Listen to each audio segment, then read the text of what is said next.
كان يوم عادي خلصنا ورحنا افطرنا اصلا. ضياء، عايزه اتكلم معاك.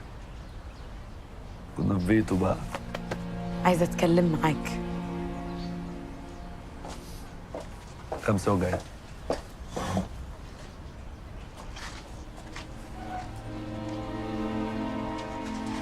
خير. بكلمك تليفونك مقفول. حل عن سماء اسيا. انت شفت بعينك امي عملت لنا قفشتنا مع بعض، وانا مش ناقص صداع. فانا شايف ان حلو قوي لغايه كده نشد خط، وانت من طريق وانا من طريق. انت من طريق وانا من طريق بعد ما ضيعتني. ضيعتك؟ ليه؟ عملت ايه ان شاء الله؟ عملت ايه؟ انا ابويا لو حب يجوزني دلوقتي انا هعمل ايه؟ يا ستي عادي، ما تعترفي له، هيسامحك ما تقلقيش. صرفي نفسك يا اسيا.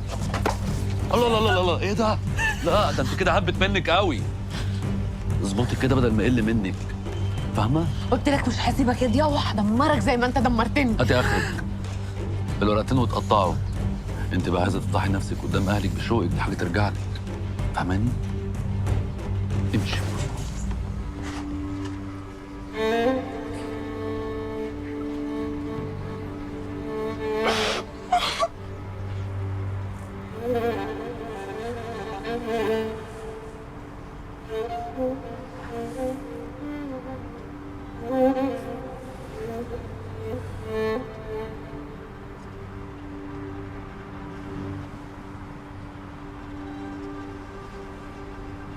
امي قالت لي انك عايزني يا فهد.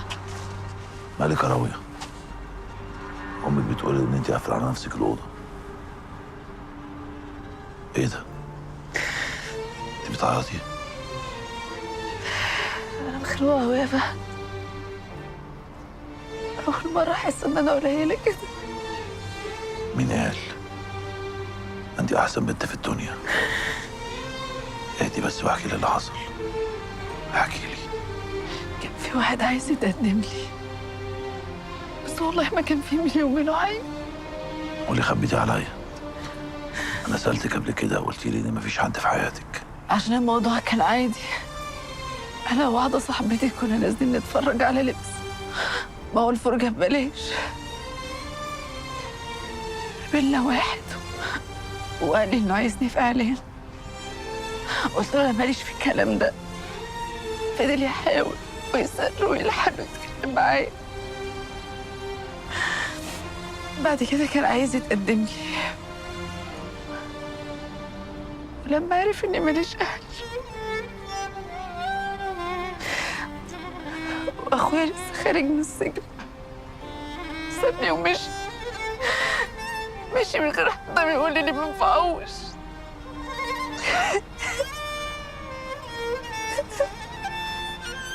وزعلانة؟ المفروض تفرحي يا خايبة. هو الخسران الراجل اللي ما يعرفش قيمتك يغور في داهية، والراجل اللي ما يقدرش البنت اللي أصلها طيب يبقى ما يستاهلهاش. انت بعيدة قوي عليها، بكرة تاخدي سيد سيده. مش عايزة اتجوز. النبي خليك جنبي يا فهد، ما تسيبنيش.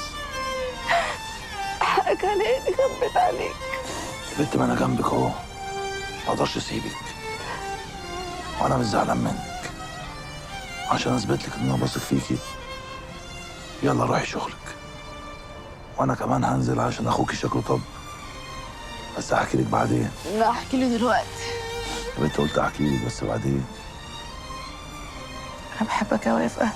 وانا بحبك يا اطيب اخت في الدنيا.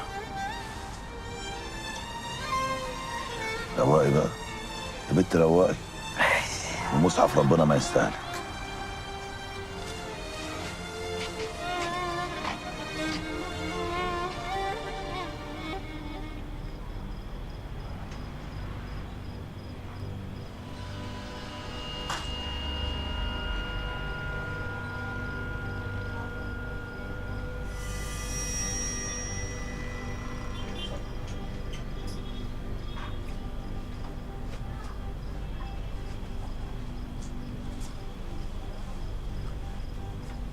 انت خارجه ولا ايه يا كناريا؟ في حاجة؟ انت لسه زعلانه مني يا بنتي وشايله مني؟ لا زعلانة ولا نيلة يابا، خلاص. حقك عليا، ما تزعليش مني يا كناريا. الفرنه دي كان مش عارف مدلوق عليها حاجه ريحتها وحشه وشم كده. أشم إيه وقرف إيه؟ هو ده وقته؟ لا شم. شمي شمي شمك كناري.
ابعد عنها عشان ما افلقش راسك نصين. انت مين يا جدع انت؟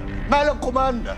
انا ابوها ودي بنتي. وكنت حاطط السكينه ليه على رقبتها ابوها؟ بتخلط عليها السلطه. اقول لك غور من ايه اللي احسن لك؟ ابعد يا ابني عشان ما تتأذيش. البت دي ملبوسه وابوها بيعالجها. لا يا راجل بيعالجها؟ طب ابعدوا بقى عنها يا دكاتره عشان مصحف ربنا اللي في دماغكم مش هيحصل. ابعد عنها عشان اللي هيقرب هدفنه هنا حي او هطبق له دماغه. ابعد. اهو اهو.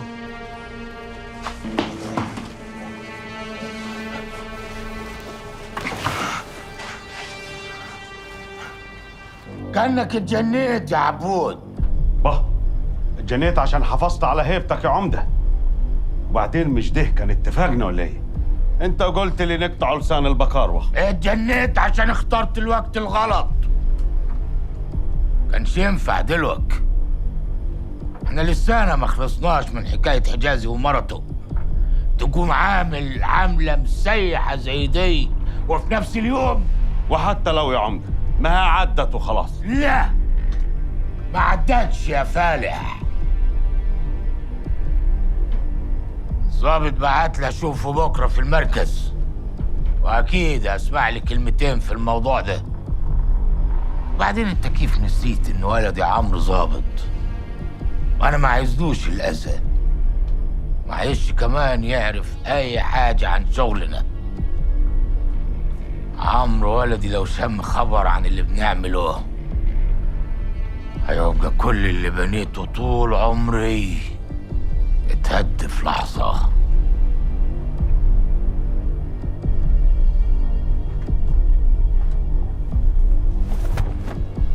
اسمعني زين يا عبود، اياك تتصرف من ورا ظهري بعد كده، ولا قسما عظما ما استخسر جدتك في الديابة.